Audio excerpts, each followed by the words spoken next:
Ты знаешь, что такое правило правой руки? Нет? То тогда сейчас расскажу. Правило правой руки, либо просто помеха справа, можно использовать на равнозначных дорогах, либо парковках, либо заправках, придомовых территориях. В общем, там, где дороги не регламентируются знаками, светофорами и так далее. Самая простая ситуация, которую можно представить, где используется правило правой руки, но это парковка перед магазином. Стоят автомобили, идет женщина, и по парковке у нас двигается Волга. Соответственно, чтобы выехать, например, вот этим автомобилем, у них помеха справа. Они должны сначала дождаться, пока проедет Волга, а потом уже сделать свой маневр. Давайте рассмотрим еще вот такой вот вариант. Это автобаза. Парковочка, соответственно, здесь нет никаких знаков, никаких разметок, ничего нету. К Кировцу надо выезжать, а здесь у нас двигается сидельный тягач Mercedes.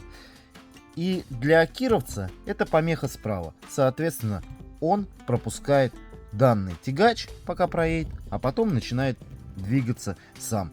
Очень удобное правило именно на таких местах, где ничего нету, но вам нужно как-то ехать. Если бы этого правила не было, наверное, было бы очень много ДТП, таких вот мелких, во дворах, либо на таких вот парковках.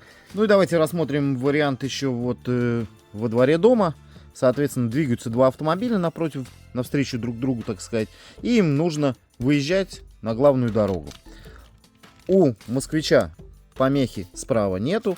А вот у Таврии, если он будет поворачивать, да, как раз таки москвич помеха справа. Поэтому он его пропускает. Сначала выезжает он, а Таврия уже двигается второй. Но при выезде на вот такую вот оживленную магистраль мы всегда пропускаем весь транспорт, который здесь едет. Потому что вы выезжаете с прилегающей территории, поэтому должны уступить дорогу всем, кто едет на основной, так сказать, главной дороге.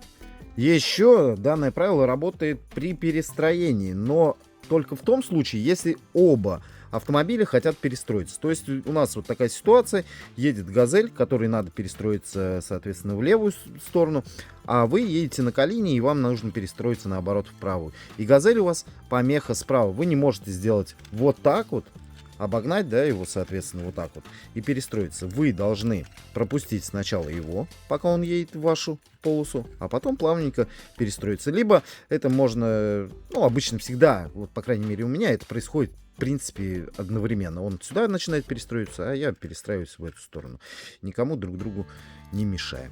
Но это правило не работает, ребят, если вам нужно ехать прямо, не меняя траекторию движения, а «Газель» захотела тут раз и перестроиться. Это уже не помеха справа.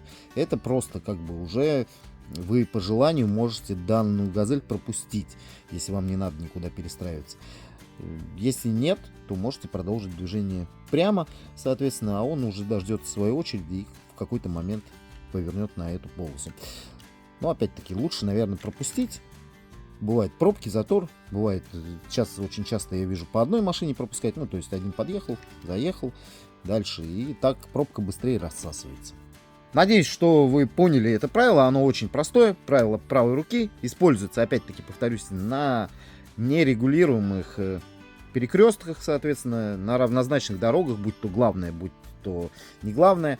В общем, когда условия у обоих автомобилей, так сказать, равны, всегда можно использовать вот это правило, чтобы не произошло мелких каких-то ДТПшек, так сказать, мелких недоразумений. В общем, понравился видос, подписывайся на канал, тут интересно, учим ПДД. Все, всем пока, всем добра.